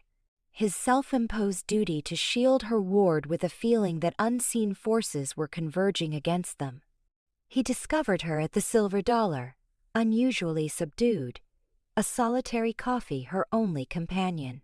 The usual boisterous tunes were absent, the saloon was hushed and shadowed. Only Clem, the barkeep, ambled behind the counter, polishing glassware with exaggerated diligence. "Mornin', Sheriff," he grumbled, his voice a low rumble. "Delilah's been here since sunup." Eli drew up a chair. "Trouble brewing?" Delilah forced a smile, though worry flickered in her eyes. "Just a restless, too still for my liking." He covered her hand with his own, his rough skin a stark contrast to her delicate one. "Nothing's going to happen to you, Delilah. My word." She squeezed back, her gaze probing his. "I believe you, Eli, but some things loom larger than any one man." He wanted to argue, offer platitudes, but the words died unspoken. He felt in his bones the truth of her statement. The powers aligned against her were formidable, merciless, seemingly endless. He rose. "Gotta check in at the office. I'll be back later." He gave her hand another squeeze and departed, the oppressive silence of the saloon clinging to him like grave clothes. Barely an hour had passed, spent sifting through property records, searching for a link between Silas and Harmony Gulch, when Jebediah Stone, wild-eyed and breathless, stumbled through the door. "Sheriff! You gotta get over to my place. Delilah, she's gone." Eli shot to his feet, his chair clattering behind him. "Gone? Explain yourself, Jedediah." "She was helping Martha with the baking. I went to split some wood, and when I came back, vanished. Back door was ajar, and there was this as—" Jebediah shoved a crumpled note into Eli's Zebediah shoved a crumpled note. Hand. Unfolding it, Eli felt ice creep up his spine. The message, a jagged scrawl, was a venomous sting. "Sheriff Boone, we hold the Nightingale. If you desire her continued health, you will immediately relinquish your badge and depart Harmony Gulch. Further, you will deliver the contents of the town's vault to Miller's dilapidated barn before nightfall. Silence is paramount. Failure guarantees a swan song. Silas." Eli's fist clenched, crushing the paper. Silas. The name resonated with malice, an explicit threat of violence and reprisal. He fixed Jebediah with a sharp gaze. "How did they know she was at your homestead, Jed? How did they learn about the gold?" Jebediah stammered, avoiding his stare. I don't know, Sheriff." "Honest?" "Just found the door open, and the message." Eli seized Jebediah by the front of his shirt, pulling him close. "Don't insult my intelligence, Jed. It's etched on your face. You know something. Unburden yourself." Jebediah's composure shattered. Tears streamed down his cheeks. All right. They approached me a few days ago. They knew about my debts at the gambling table, promised to erase them. They only wanted to know where Delilah was, nothing more. I swear, Sheriff, I never thought they'd do this." Eli shoved him away, revulsion rising in his throat. "You imbecile! You endangered her life for a few worthless coins?" He charged from the office, leaving Jebediah to his lamentations. He had to rescue Delilah. He had to neutralize Silas. But the ransom a poisoned lure. He knew it. Abandoning his post and surrendering the gold would leave Harmony Gulch defenseless. A ripe target for Silas and his crew. It was a cruel calculus. His sworn duty to the town versus his affection for Delilah. A calculation without a solution. Like a plague wind, word of Delilah's kidnapping swept through Harmony Gulch. Fear supplanted the fragile hope that had taken root. Doors were reinforced, shutters slammed shut. The silver dollar, once a haven of merriment, remained shuttered in Shuckada. Dark. Rumors thrived, fueled by paranoia and conjecture. Some hissed that Delilah was cursed, her presence a harbinger of misfortune. Others pointed fingers at Eli, alleging he'd been too consumed by romance to safeguard the town. Eli Ante ignored the whispers, channeling every ounce of his being into the rescue. He assembled a posse, a small band of men whose loyalty was beyond question. Doc Miller, whose steady hands and measured calm were invaluable in crisis, Hank the blacksmith, his strength matched by his devotion, and young Billy, a reformed outlaw now employed as a ranch hand. "Silas wants to break us," Eli stated, addressing the men in their makeshift war room at the saloon. "He craves the gold, and he demands my resignation. We'll deny him both. We'll recover Delilah, and we'll deliver Silas and his outlaws to justice." His plan was audacious, fraught with peril, yet their only hope. He would feign compliance with Silas's demands, but he wouldn't go alone. He would lure Silas into a snare, a meticulously planned ambush designed to rescue Delilah and eradicate this menace from Harmony Gulch. The sun commenced its descent, painting elongated, menacing shadows across the settlement. Time dwindled, met the gaze of each man, seeing a fusion of trepidation and resolve. He understood the enormity of his request, knew he was asking them to gamble their lives, but he also knew they wouldn't falter. They were the final bulwark, the sole salvation for Harmony Gulch and for the woman he cherished. Duty and desire lamplight slashed long, distorted shapes across the sheriff's office, a stark reflection of the storm brewing inside Eli Boone. Stalked back and forth, the aged floorboards groaning beneath his worn boots. Harmony Gulch held its breath outside. The usual cacophony of the saloon silenced, replaced by a chilling apprehension that permeated the air like a damp fog. He could almost hear the whispers, the accusations leveled at the lawman who'd invited calamity into their lives. Jedediah's treachery had curdled trust. Silas' demand for ransom only amplified the town's despair. He halted, his gaze snagged by the dull gleam of his badge. Tonight, it felt less like an honor, more like an anchor dragging him down.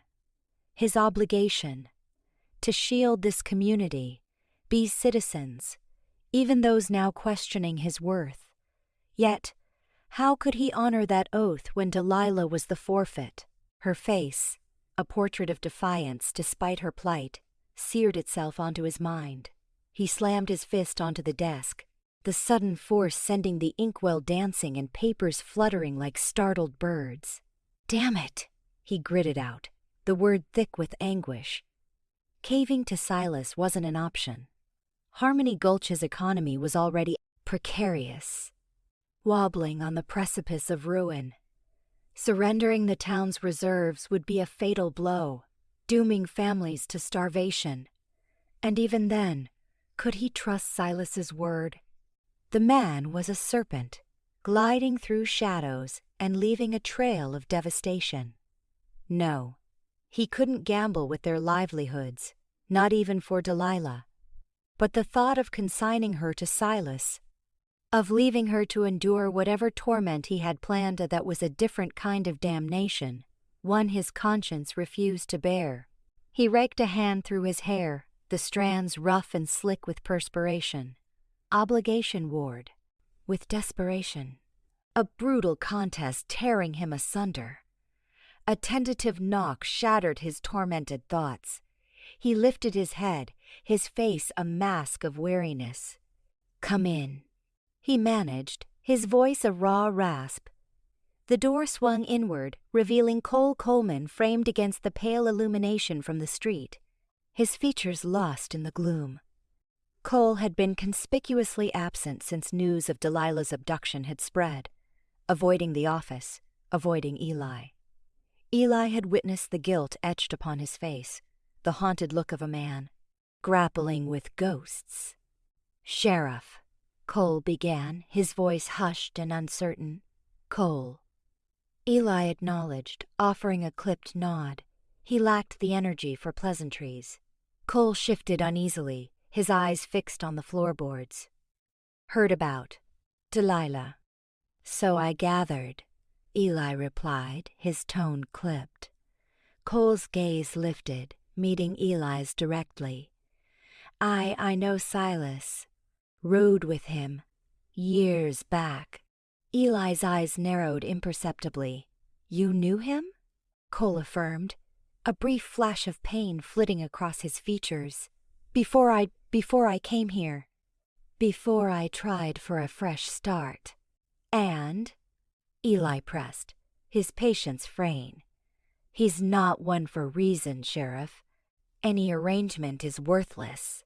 If he's got Delilah, he'll exploit her." Eli already knew this, but hearing it corroborated by Cole, by someone intimately familiar with Silas's depravity, lent it an even sharper edge. He closed his eyes briefly, attempting to suppress the visions that threatened to overwhelm him. "I'm going after him," Eli stated, his voice firm and resolute. "Figured you would," Cole responded. "I'm going alone," Eli continued, his gaze unwavering. "This is my burden. I won't risk another soul." Cole's jaw tightened, his resolve hardening. "That ain't right, Sheriff. You can't face him alone.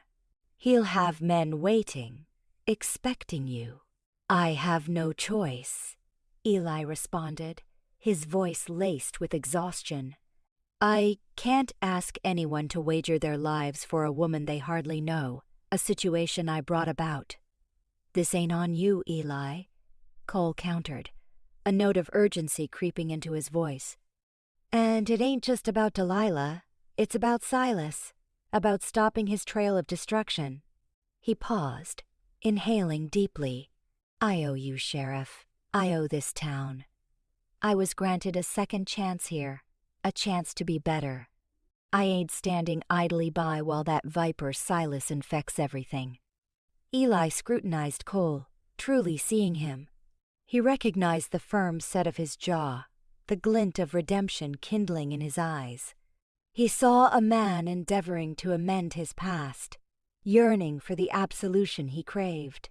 "You aware of the cost?" Eli asked, his voice softening. "Facing Silas head-on could be a one-way trip." "I know," Cole replied, his voice unwavering. "But some things are worth the ultimate sacrifice." Eli hesitated only a moment longer, then offered a slow nod. "All right, Cole. All right. But we do this my way. No grand gestures. We adhere to the plan." A ghost of a smile touched Cole's lips. "Deal?" Eli strode to the gun rack, his movements precise and deliberate. He retrieved his rifle, swiftly checking the chamber with practiced ease. "We leave with the dawn. We need to be cunning, Cole. Silas knows these lands better than we do. We'll turn that to our advantage." He turned back to Cole, a determined glint in his eyes. We're not merely retrieving Delilah, Cole. We're bringing Silas to justice. Once and for all. Cole nodded, his hand instinctively gravitating toward the grip of his own revolver. The shadows in the room appeared to deepen, swirling around them like a spectral cloak. Dawn remained hours away, yet the campaign had commenced. The battle for Delilah's survival, and for the very heart of Harmony Gulch, was about to ignite.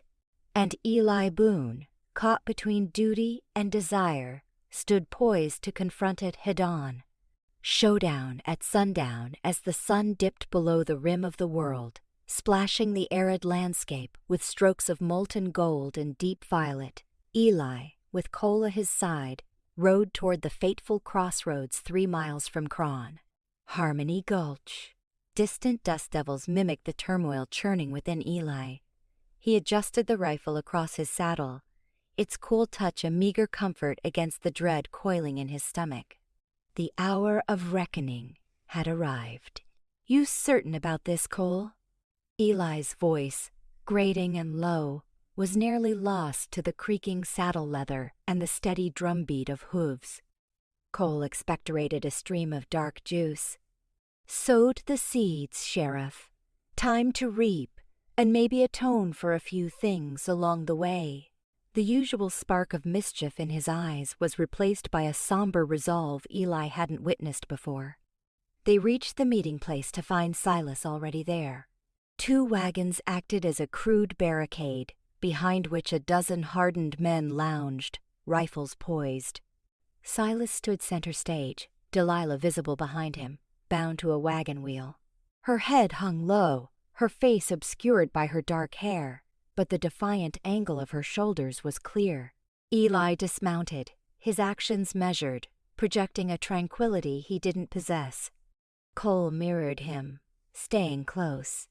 Silas, Eli's voice, clear and firm, sliced through the stillness. Release her. Let's not make this any worse than it is. A dry, rasping chuckle escaped Silas, prickling the back of Eli's neck. Worse? Sheriff, you wound me. I'm merely here to reclaim what's mine. With a flamboyant gesture, he indicated Delilah. And perhaps impart a lesson to a meddling lawman. She's not yours to reclaim, Eli countered, his hand instinctively drifting toward his holster. She's a free woman. Oh. Free? Everything carries a tariff, Sheriff. And Delilah here has run up quite the tab. Silas's gaze narrowed, flitting between Eli and Cole. Speaking of debts, Cole, color me surprised. Thought you were a man of your word. Cole advanced, jaw clenched tight. My word's worth more than your breath, Silas. I made some poor choices, but I'm finished taking your orders. A shame, Silas drawled. I always valued fealty. Seems you've traded it for what? A tin star? Or perhaps he paused, malice glinting in his eyes. A songbird? Eli stiffened. Leave her out of this, Silas. Silas? Hardly, Sheriff. She's the linchpin of this whole affair, isn't she? The warbler with a knack for obtaining valuables. He nodded to one of his men, who stepped forward and jerked Delilah's san. Head up. Her eyes locked with Eli's, a fleeting glimpse of fear quickly superseded by granite determination. Don't, Eli, she mouthed, the words barely audible. But Eli was past rational thought. The image of Delilah, helpless and bound, ignited a white-hot fury, a raw instinct to shield her, damn the consequences. One last chance, Silas. Eli's voice was a guttural growl. Let her go, and we walk. Silas threw back his head and bellowed with laughter. You think you dictate terms here, Sheriff? You're outmanned, outgunned, and wading in water way over your head. He drew his own revolver, the steel catching the fading light. The parley is over. The air thrummed with anticipation. Eli drew, the familiar weight, a cold reassurance. Cole followed suit, his movements honed by practice.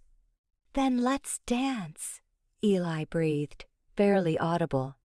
The opening shot cleaved the air, courtesy of Silas, missing Eli by a hair and sending dust puffing at his boots. All hell broke loose. Guns roared, spitting fire and death. Men shrieked and crumpled. The bitter reek of gunpowder mingled with the metallic tang of blood. Eli moved with ingrained speed and economy. He dropped to a knee, using a toppled wagon wheel for cover, and returned fire, felling one of Silas's men with a precise shot to the chest. Cole, a dervish of motion, weaved between wagons, his revolver a blur. He took down 2 more before diving behind a stack of crates. Delilah watched the carnage unfold with a chilling mix of dread and detachment. Escape was paramount, but the ropes bit deep, her hands numb. She strained against her bonds, her muscles screaming in agony. Silas, incensed by his mounting losses, fixed his gaze on Delilah. "You'll rue this, you little low." He leveled his revolver, aiming at her head. But before he could pull the trigger, a figure launched from behind a wagon, tackling him to the dirt. It was Cole. They wrestled in the dust, a brutal, desperate fight for dominance. Seizing her moment, Delilah redoubled her efforts. She kicked at the wagon wheel, again and again, until, with a sharp crack, one of the ropes snapped.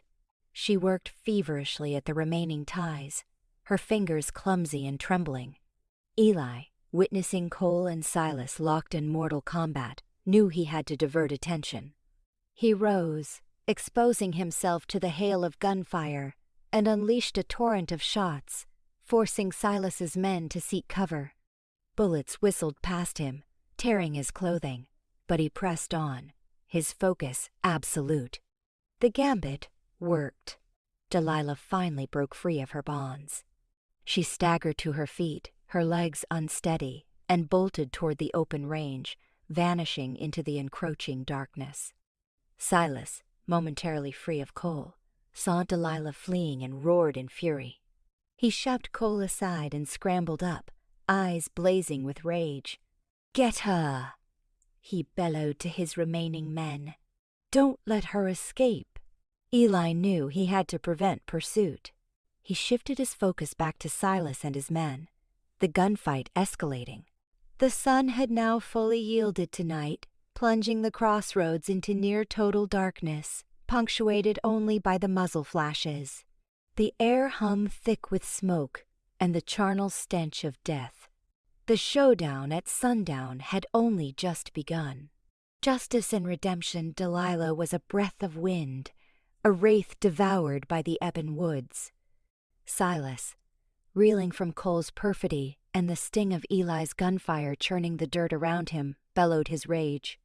He spun, desperate to find Delilah in the gloom, fingers clamped on his revolver. Then she shifted, not fleeing, not cowering, but advancing with a resolve that startled even Eli. She flowed forward like a phantom cat, silently eating up the space between them before Silas could fully process her. A twig fractured beneath her weight, the sound magnified in the sudden hush, and Silas wheeled, a snarl ripping from his throat. "You little—" The words choked off as Delilah sprang, not with a shriek, but with a steely focus that rivaled the most seasoned gunslingers Eli had stared down.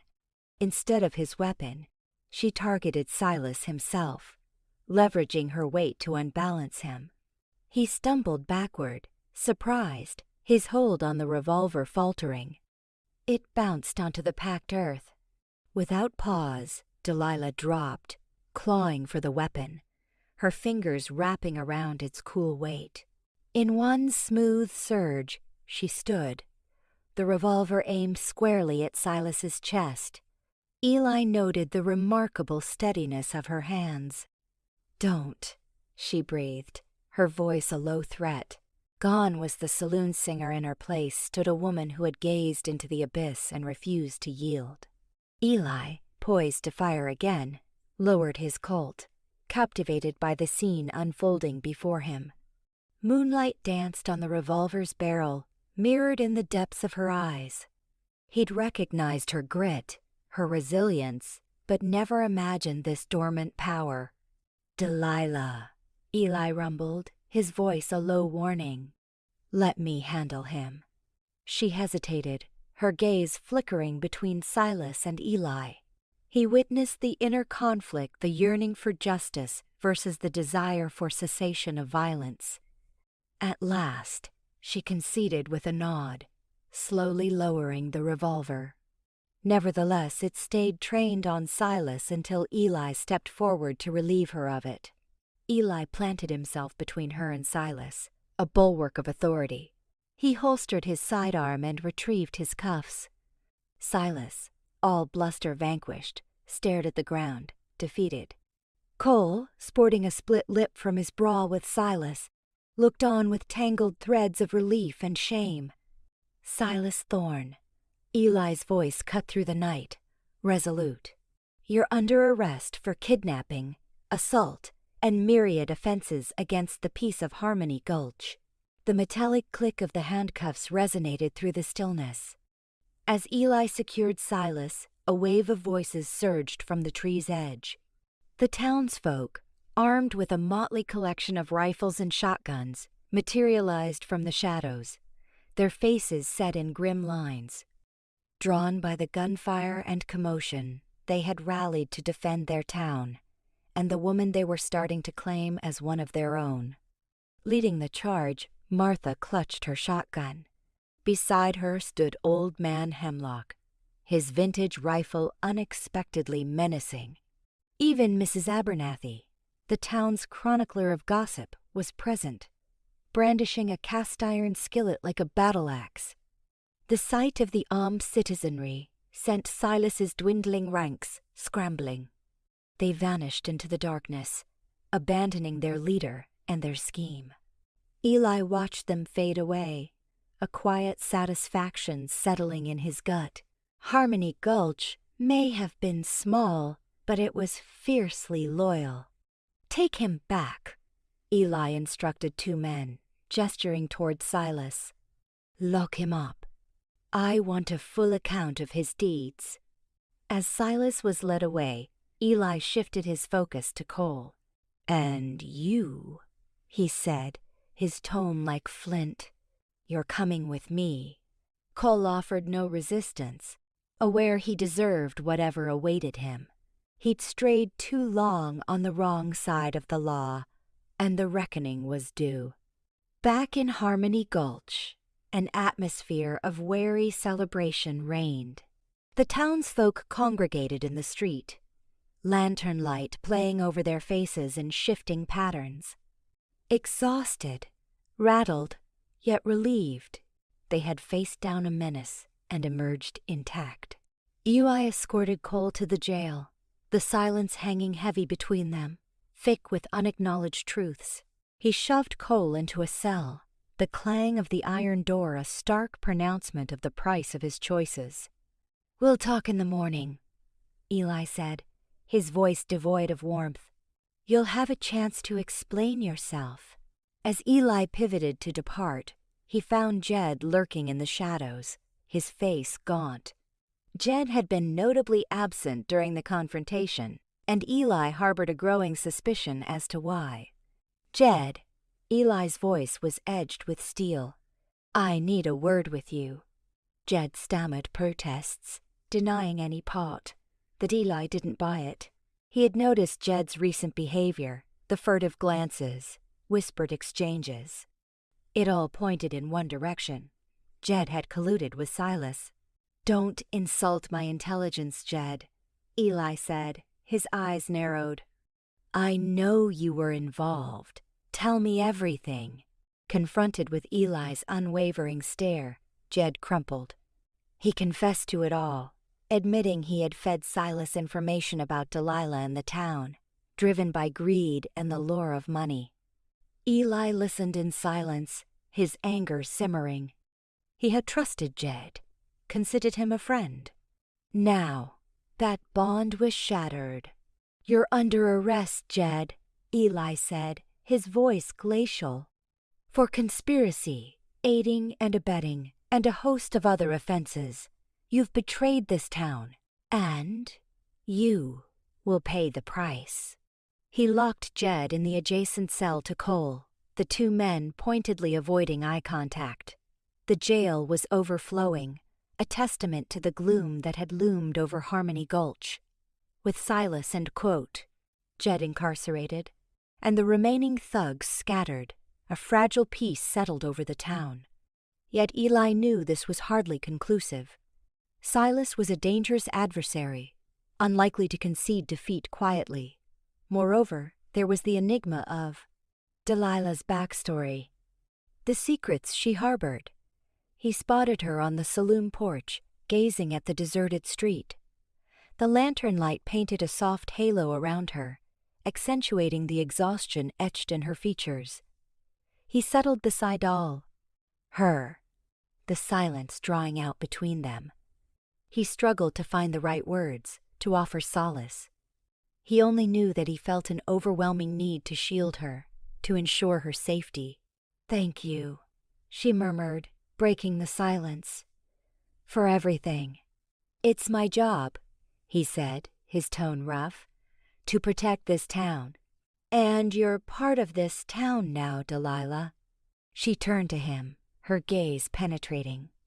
"And what about after?" she breathed, her voice barely audible.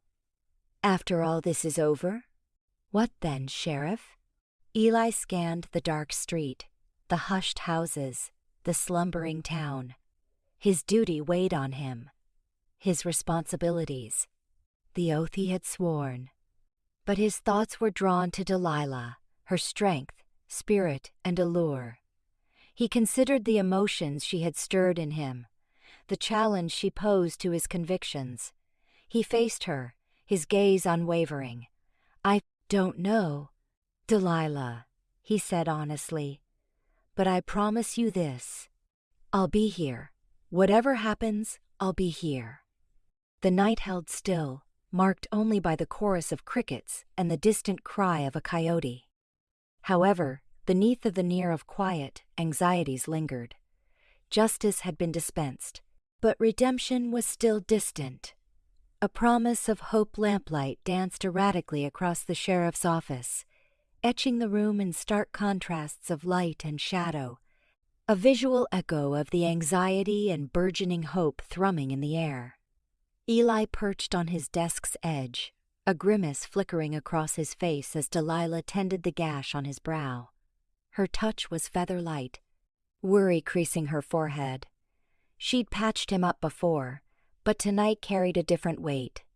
Silas's brutal assault had underscored the darkness dogging her and the precariousness of Eli's position. "Careful there, Doc," he rasped, attempting levity. "Save some of that magic for later. Might need it." Delilah remained somber. The usual fire in her gaze was quenched by profound sorrow. "Eli," she breathed, her voice a mere thread, "I'm so sorry for dragging this to Harmony Gulch. For you getting hurt." He captured her hand, his rough palm enveloping her cool fingers. "Don't. Nothing you brought wasn't already festering here." Besides, a ghost of a smile touched his lips. "If memory serves, you rather deftly relieved Silas of his weapon. I'd say you carried your weight." A fleeting smile flickered across her face, then vanished. "That changes nothing. Bill'll be back. He'll be back. And next time, Her voice trailed off, choked by unspoken dread. "Next time," Eli declared, squeezing her hand, "we'll be ready. And I swear, Delilah, I won't let anything touch you. Or this town. The pledge resonated, a vow spoken not only as sheriff but as a man consumed by love. The silence that settled was punctuated only by the lamp sputtering. Finally, Delilah broke it. "Why, Eli? What makes you do this? You barely know me."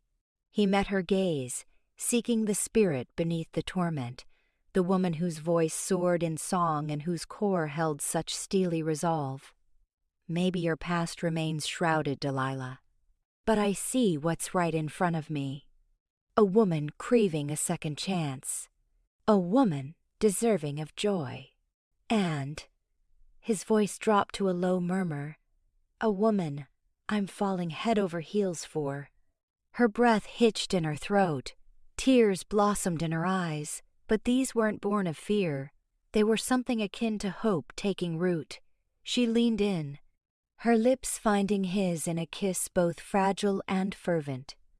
It was a seal on their promise, their love avowed amidst the storm.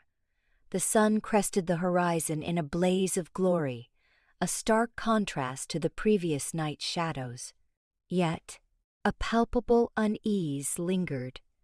As Eli strode down Main Street, he felt the townspeople's eyes on him, not with the familiar accusation, but with raw concern, with supplication. He halted before the general store, where a knot of people had formed. Martha Higgins, her face a roadmap of worry, stepped forward. "Sheriff Boone," she said, her voice trembling slightly. "We need a word." "What is it, Martha?" Eli asked, his hand instinctively brushing his gun.